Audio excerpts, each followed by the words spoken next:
Hello, what's your name, sir? Paul. Paul. You want to remain? Lamantia. Okay. If you want to remain anonymous, I can cut that out. It's okay. What inspired you to be part of the Paint-a-thon today? I was doing this as a favor for Ralph Achilles. He's a curator, ex-curator of Smart, and I've known him for almost 20 years through Zach's gallery, and he's kind of like a buddy. And he asked me to be part of this. Actually, Margot Mazzo asked me first, and I really didn't want to do it because I have a very difficult time working in public. So that's. I want to ask you. I mean, how does that affect you as you're doing, the process you go through? How difficult? I work at home and alone, and I like it that way. And if I make errors and I have to destroy works, which I do, I go through a number of different pieces before I come up with one final piece. It's kind of like automatic writing is what it is.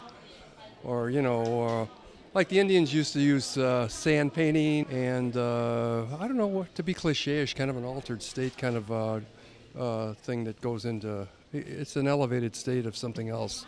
So did you destroy several pieces before you reached this one then? Yeah, I had a couple of other pieces that I just threw in the garbage. How many pieces would you say? I would say about 3. 3, wow. And how far along? You mentioned that this is like prepared part way before you came here today, or is that what you're saying? No, or I didn't do it here at all. I did it at home. Yeah, see, because what I did was I kind of threw paint on there, and then I started to see the images coming out of the darkness, is what I did. And then I was able to I don't know, the work has got to talk to you. If it doesn't talk to you, then it doesn't work, so. What does this particular piece mean to you? It's a couple of people talking. That's all it is, really. It's just like we're talking. It's a portrait of you and I talking. It's just conversation. That's right. Because it's either conversation with people or the painting conversation with me, and that's really what it is. So it's a very simple motif, simple.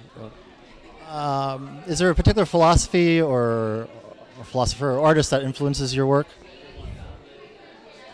No, not really. I love all of art history. The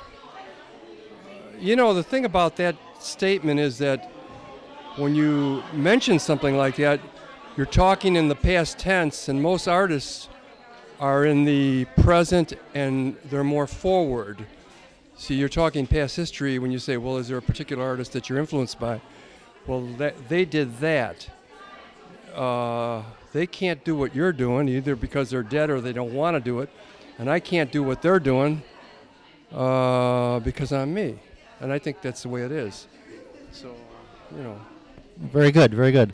Thank you. Oh, one more question. Are you a member of the Chicago Artists Coalition? And if so, how long? Yeah, I am. And the reason I am is because I like the newspapers.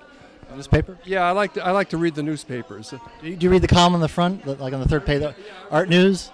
Yeah, I like the news. I like the reviews that they have. I like the perspective. This last one was on communication and how we're being kind of shut out of the box through the First Amendment rights and stuff. And I think that's very important. I wish that it would become more political, to tell you quite frankly.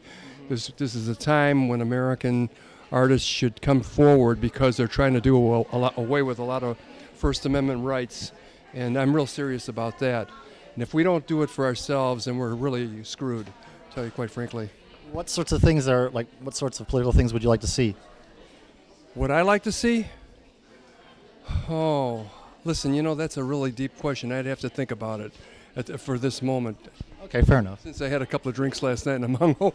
Fair enough, fair enough. Okay. A true artist. Okay, Shag. Thank you very much, sir. Thank you.